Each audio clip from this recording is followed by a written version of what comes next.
என்னடி நடந்துச்சு? இம்புட்டு நேரமா கடை அடிச்சிட்டு 2 பேரும் வீட்டுக்கு வராம இருக்காங்க. இதுல இருந்தே தெரியலையா அந்த ஆசினி தான் வேணும்னே மாமாவை இங்க வர விடாம தடுத்திருக்காங்க. இப்படியே போச்சுன்னா அவங்க சீக்கிரமா நம்ம மாமாவை அப்படியே முந்தானிலேயே முடிஞ்சுப்பாங்க. இதுக்கு தான் நீங்க ஒண்ணு சேர்த்து வச்சிருக்கீங்க. எனக்கு என்னமோ அவங்க 2 பேரும் கடையில இருக்க மாட்டாங்கன்னு தோணுது. ஏய், என்னடி உளற? கடையில இல்லாம வேற எங்க போயிருப்பாங்க? அந்த ஆசினி மாமா கிட்ட சிரிச்சு சிரிச்சு பேசி நைட் ஷோ சினிமாக்கு எங்கயாவது கூட்டிட்டு போயிருப்பாங்க. சினிமாவுக்கு அதுக்கு வாய்ப்பு இருக்குல்ல.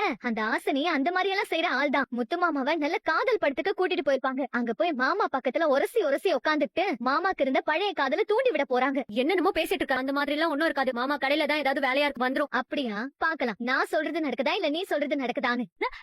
என்ன படுக்கிற? வேற என்ன பண்ண சொல்ற? ஷட்டரை ஓபன் பண்ண ஏதாச்சும் வழி சொல்லு. வெளிய போணும்ல. எனக்கு எந்த வழியும் தெரியல. நீ ஏதாவது வழி வச்சிருக்கியா சொல்லு. நீ போய் ஷட்டரை தட்டி கூப்பிடு. வரவங்க யாராச்சும் ஹெல்ப் பண்ணுவாங்கல்ல. உன்னதான் சொல்றேன். போய் ஷட்டரை தட்டி ஹெல்ப். ஏன் உனக்கு கை இல்லையா? இவ்வளவு வாய் பேசுறல, நீ போய் ஷட்டரை தட்டி கூப்பிட வேண்டியதானே? ஷட்டரை தட்டி தட்டி என் கையெல்லாம் வலிக்குது.